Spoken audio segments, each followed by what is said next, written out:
Hello अस्सलाम वालेकुम। अच्छा जी, एक क्विक सी वीडियो है उन लोगों के लिए जो एनएमसी में रजिस्ट्रेशन करवाना चाहते हैं। उनको मैं बता दूं कि रजिस्ट्रेशन होती कैसे है। अच्छा, सबसे पहले तो आपने जो है ना एक अपने सारे डॉक्यूमेंट्स इकट्ठे करने हैं। एनएमसी के पोर्टल पे जाना है, वहाँ पे अपना लॉगिन बनाना है, अकाउंट बनाना है आपने।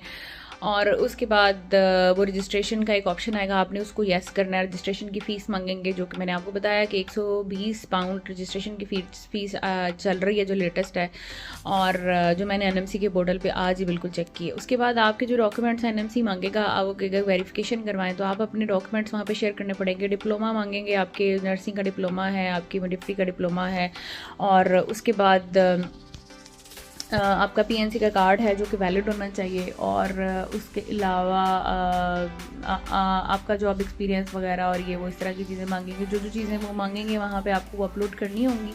और उसके बाद वो वेरिफिकेशन करवाएंगे एनएमसी से आपके डॉक्यूमेंट्स की। एनएमसी से नहीं, सॉरी, पीएनसी से आपके डॉक्यूमेंट्स की वेरिफिकेशन करवाएंगे। उनको ईमेल भेजेंगे कि आपका ये कैंडिडेट है पाकिस्तान नर्सिंग काउंसिल का, जो कि हमारे से अपनी रजिस्ट्रेशन करवाना चाहता है, यानी nursing and midwifery council of UK से आप रजिस्टर होना चाहते हैं। तो वो उनसे पूछेंगे कि आप हमें बताएं कि क्या ये बंदा या बंदी जो है वो आपसे रजिस्टर्ड है क्या। ये वो मतलब अथेंटिकेशन चेक करेंगे कि आप झूठ तो नहीं है। होता है ना, फेक भी चीज़ें होती हैं आजकल दुनिया में।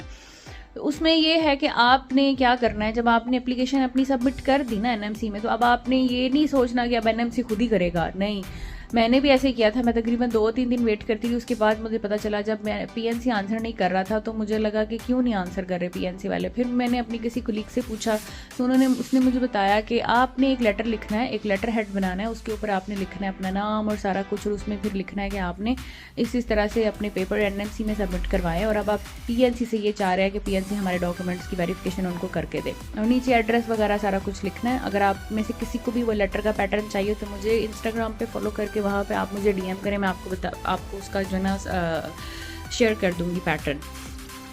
उसके बाद आपने क्या करना है कि आपने अपने जो डॉक्यूमेंट सबमिट किए हैं एनएमसी को, उनकी एक एक कॉपी आपने अटैच करनी है उस लेटर हेड के साथ।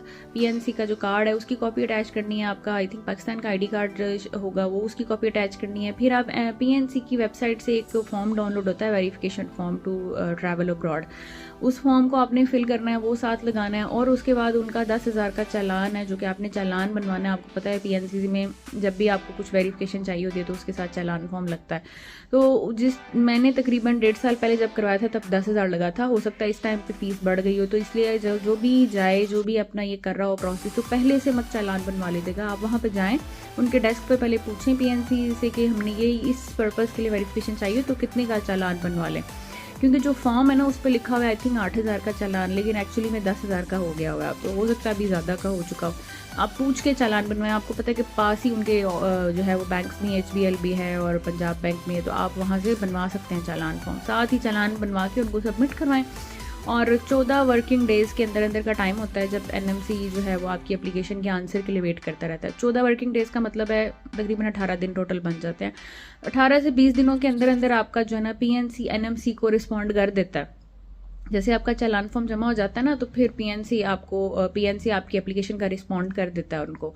जब वो रिस्पॉन्ड उन्हें कर देंगे, एनएमसी को वेरीफाई कर देंगे आपकी चीज़ें, तो फिर आपका जो एनएमसी का पोर्टल है उसके ऊपर टिक हुआ आ जाएगा कि आपकी थर्ड पार्टी वेरिफिकेशन हो गई है। जब तक पीएनसी उनको आंसर नहीं करेगा तो थर्ड पार्टी वेरिफिकेशन जो है वो पेंडिंग चलती रहेगी, पेंडिंग लिखा हुआ आता रहेगा। तो जैसे ही पीएनसी उनको रिस्पॉन्ड कर देगा तो वहाँ पे लिखा हुआ आ जाएगा थर्ड पार्टी वेरिफिकेशन। उसके ऊपर एक ग्रीन कलर का चेक मार्क या ग्रीन कलर का सर्कल होगा, वो बना हुआ आ जाएगा।